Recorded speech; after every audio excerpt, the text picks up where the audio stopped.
Buenas noches amigos, ¿cómo están? Hoy aprenderemos un poco más en mi idioma asháninka los pronombres personales. Comenzaremos.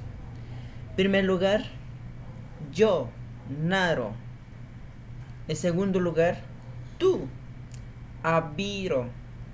En tercer lugar, él, llora.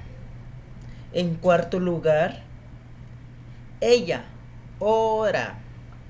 En quinto lugar, ellas, orajei. Sexto lugar, ellos, yorajei.